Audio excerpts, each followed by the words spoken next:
I've tested the Ninjutso Sora for about 3 weeks and I've found some good things and some not so good things about the mouse. Starting with the quality and feel, there is very limited amount of side flex when I really squeeze the mouse, but that causes no creaking, which in my opinion is the most irritating thing about side flex sometimes. The main mouse buttons require a medium or heavy amount of actuation force. I think these should be lighter, especially for a mouse that is this lightweight and quite small. There is a limited amount of pre and post travel, nothing that would ruin the click feel at all in-game. Overall I would say the clicks feel nice. Ninjutso Sora is using the Huano Black Shell Bink dots and yeah, the click feel is good, but I think these should be lighter for functionality purposes. The side buttons do have some pre and post travel, but the actuation is still quite tactile. These feel okay, not premium by any means. The mouse comes with 4 small feet on each of the corner. The feet are very rounded, quite nice, better than Pulsar stock feet for example. They also provide these larger feet as spare feet on the box. I had to use them because I opened up the mouse. But these feel very nice as well. I would recommend you maybe use these if you want to use any rougher pad. The coating on the mouse is decent as it doesn't feel plastic like some cheaper mice do. This actually feels very similar to what Lamzo Atlantis coating is. It's not the most grippiest coating for me, but feels decent. I do not have any issues with it. I would of course enjoy a much more premium feeling coating, but I'm fine with this one for this price. Overall the features of the mouse are quite good. The biggest letdown for me is that these clicks just require a little bit too much force to actuate. I feel that for smaller and lighter weight mice, there should be much less lighter clicks. So what I was actually trying to say is that the click should be lighter. If you care about sound tests, here's a quick one.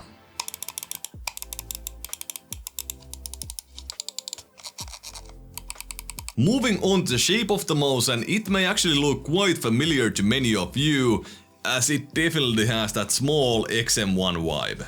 Low profile front, hump on the back, and quite a lot of curvature here on the sides.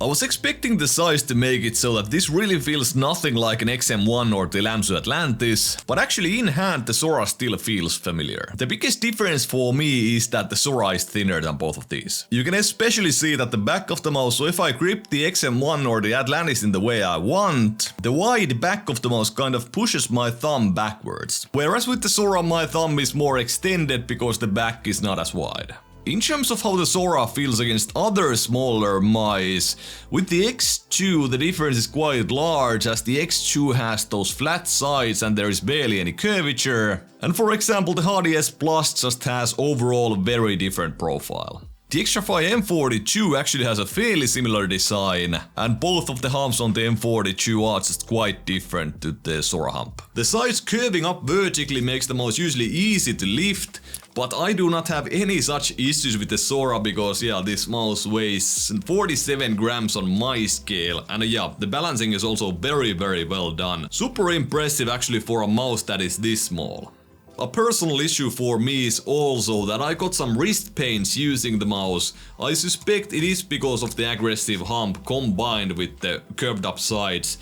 And because the mouse is quite thin, although it's not as thin as some other mice that I enjoy. For example, I feel that it's pretty much the same in terms of width than the Pulsar X2 Mini, and I've got no issues ever with this mouse in terms of wrist pains. But aiming overall felt very natural and comfortable, just the fact that when I would use this mouse for longer than 2 to 3 hours I would get those wrist pains.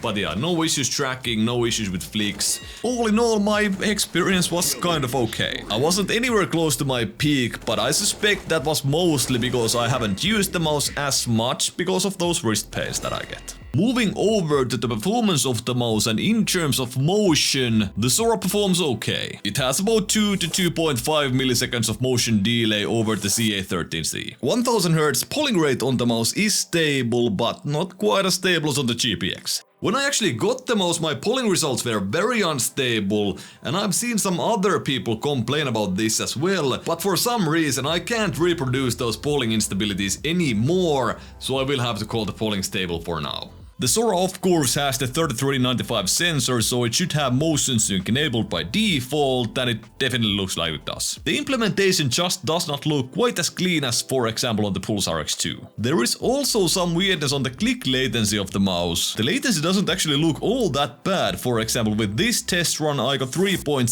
milliseconds of latency, but the standard deviation is 0.78. And that's where the weirdness starts, because it's pretty much twice the amount that other mice with similar latency have. So I reran the test 3 times. On the second run I got 4 milliseconds click latency with 0.84 standard deviation. Then on the third run I got 3.9 milliseconds and 0.89. And on the fourth run I actually tried with 2 millisecond debound setting from the drivers, and the latency was 3.95 milliseconds and standard deviation 0.83. I also checked the minimum and the maximum latencies for each run, and there is a lot of inconsistencies with these.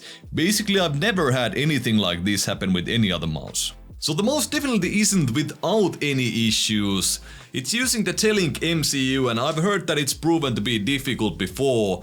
Ninjutso has had quite a bit of issues with their wireless implementations and even their wired ones. The thing I'm most worried about with this one is the fact that the click latency is so wildly inconsistent. And it's actually so inconsistent that although it would be very rare, it could affect you in game sometimes. Not really in anything tracking based or with high GTK, but for example any click timing and precision heavy game like CSGO might actually be affected. It's impossible for me to state these as absolute facts, but any inconsistency is of course always bad. The performance they've managed out of the 3395 isn't also very impressive.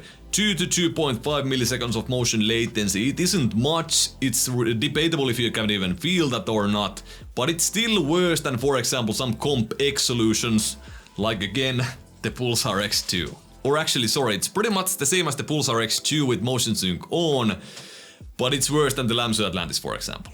To conclude the review, I think the shape of the Sora is going to be nice for some of you guys. It feels actually pretty nice for a fingertip grip, which is a little bit of a surprise to me, but in my opinion this shape is mainly designed for claw grip. I also had an interesting thing happen to me while I was testing the mouse, so I was testing the polling stability, so I was moving the mouse very fast, and for some reason the mouse kind of flipped out and horizontal movement became inverted. I'm not sure what happened, but turning the mouse on and off again fixed it for me. This never happened to me in game, but seeing something like this gets me a little bit worried. The performance isn't really anything interesting, anything that great. The weight is something that is truly impressive, and the balancing of the weight in the mouse.